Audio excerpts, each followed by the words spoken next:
I don't feel any of the loneliness headlines refer to me.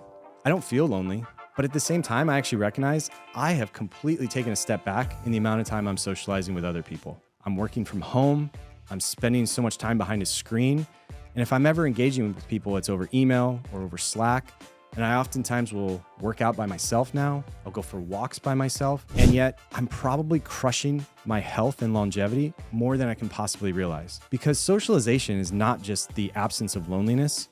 Socialization is key to us being healthy. Positive relationships, deep human connection, that is just as important as what we eat, how much we work out, and what our mindset is. And so we have to get back to figuring out how can we be a true member of our community so that we can not only contribute to others, find more purpose and feel better, but also improve our health. Because there's actually even studies that show the more we increase our socialization, the more we increase our gray matter in our brain. It actually makes us smarter, improves our cognitive function. This is tied to even things like Alzheimer's and dementia and long-term brain health. But we're simply not spending as much time as we used to with other people. I actually find though, if there's ever a day that I start out surfing with friends, going for a walk with people I don't know, running with a buddy of mine, there's no way that that day isn't better compared to the days I started off by myself. It's just impossible. We all feel better when we're interacting with other people. Now, you might not be a morning person. I'm not a morning person.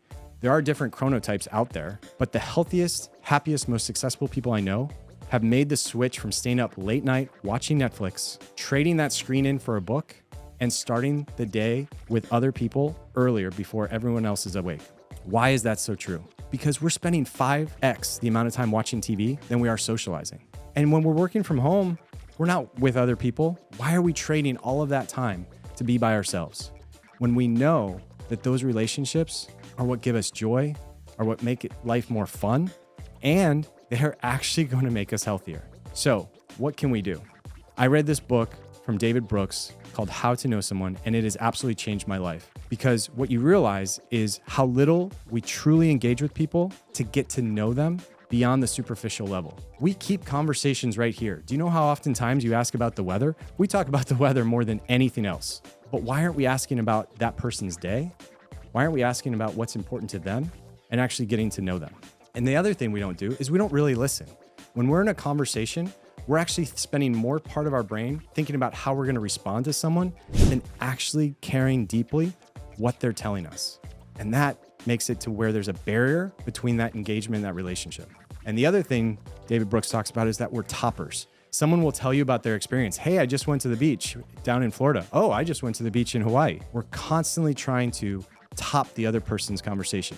Now, we might think that's actually building a relationship and a connection, but it's not. It's creating a further barrier for you to put yourself higher up as opposed to just being receptive and listening to that other person's experience. So there are 3 things that I think all of us can easily do every single day to help improve our connection that will not only make that day more fulfilling, but in the long run, make us much, much healthier and improve our longevity. First, proactively connect with someone in person.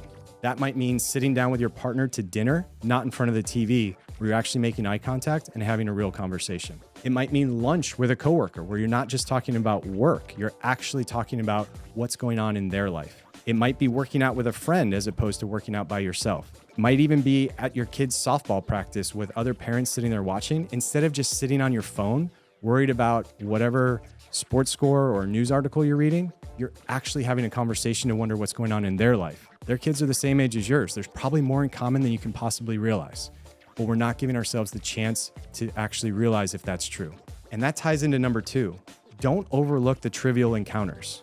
We're always engaged with other people, whether you're taking an Uber, whether you're ordering a coffee from a barista.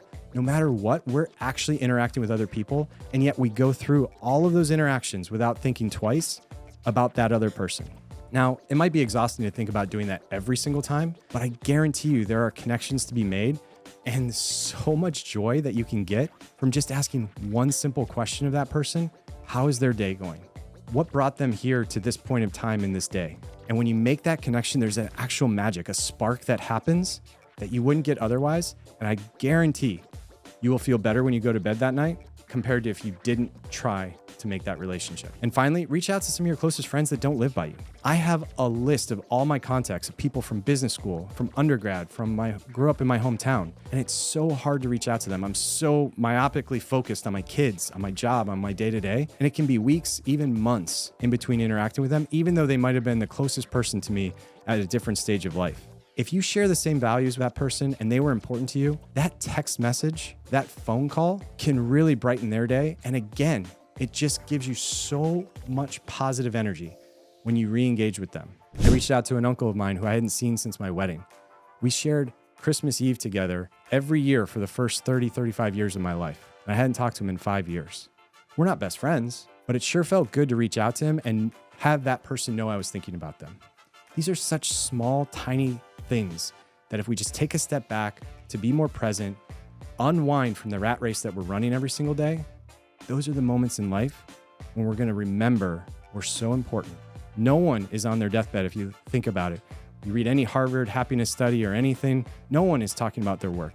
No one is talking about how much money they have. They're talking about the relationships. They're talking about the memories of when they were connected with someone, when they were laughing with them. So take that moment and say, it doesn't matter if you're lonely or not. There's more room and opportunity for you to increase your human connection and at the same time, increase your health.